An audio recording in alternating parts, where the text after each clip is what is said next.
نبی پاک صلی اللہ تعالیٰ علیہ وسلم کی بارگاہ میں ایک بندہ آیا کہ کہنے لگا یا رسول اللہ آنکھیں نہیں ہیں. سبحان اللہ. تو نبی پاک صلی اللہ علیہ وسلم نے ارشاد فرمایا کہ ٹھیک ہے 2 رکعت جا کے نفل ادا کر. صلاۃ الحاجت یہ ابن ماجہ شریف کی روایت ہے اور حدیث صحیح ہے. تو آپ نے فرمایا کہ تم نے جا کے اللہ تعالیٰ کی بارگاہ میں دعا کرنی ہے. وہ دعا کیسے کرنی ہے کہ اللہم انی اسألک واتوجہ الیک بنبیک نبی رحمہ یا الفاظ ہیں بمحمد نبی رحمہ.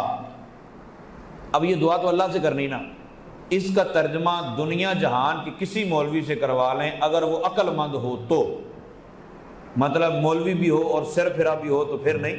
مطلب عقل مند پڑھا لکھا بندہ ہو تو اسے ترجمہ کروائیں. وہ اس کا ترجمہ یہی کرے گا کہ اے اللہ میں تیری بارگاہ میں سوالی ہوں اور تیری بارگاہ میں حاضری دیتا ہوں تیرے نبی رحمت کے وسیلے سے.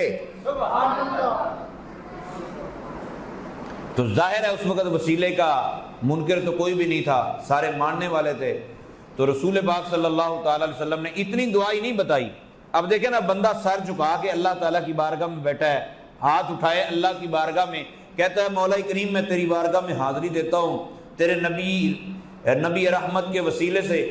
سرکار نے فرمایا درمیان میں تمہیں پتہ کہنا ہے, درمیان میں تمہیں دعا کرتے کرتے یہ کہنا ہے یا محمد. اب سرکار کو مخاطب کرنا ہے. دعا کس سے کر رہا ہے؟ اللہ سے. کس سے دعا کر رہا ہے؟ دعا کر رہا ہے اللہ سے. لیکن اسی دعا کے دوران نبی پاک صلی اللہ تعالیٰ علیہ وسلم کو مخاطب کرنا ہے یا محمد انی قد توجہت بک الی ربی فی حاجتی ہذہ لتقضی لی.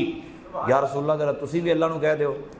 سبحان اللہ. بھائی دعا اللہ سے کر رہے ہیں تو نبی کا وسیلہ درمیان میں, صرف وسیلہ ہی نہیں, ڈائریکٹ سرکار دو عالم صلی اللہ علیہ وسلم کی بارگاہ میں یہ التجا کرنی. یا رسول اللہ آپ بھی اللہ تعالیٰ سے کہہ دیں کہ اللہ تعالیٰ میری یہ حاجت پوری کر دے.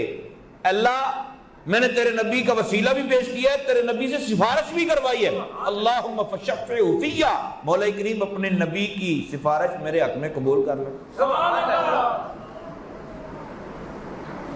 حضرت عثمان بن حنیف رضی اللہ عنہ فرماتے ہیں, یہ سیاستہ کی روایت ہے اور حدیث صحیح ہے کہ وہ بندہ جب پلٹ کے واپس آیا تو لگتا تھا آنکھیں کبھی اندھی نہیں ہوئیں. سبحان اللہ. یوسف علیہ السلام کی قمیص کمال کرتی ہے اور رحمت عالم صلی اللہ تعالی علیہ وسلم کا نام ہی کمال کرتا ہے. سبحان اللہ. کیوں؟ سب سے اعلیٰ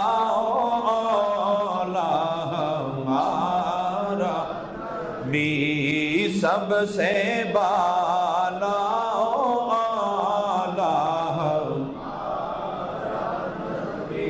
اور باقی نبیوں کے ذکر ہم سنتے ہیں اور ان کی امتوں کو مبارکباد بھی ہے, لیکن ہمیں تو زیادہ ہے نا, پھر ہم تو رحمت للعالمین صلی اللہ تعالی علیہ وسلم کے امتی ہیں.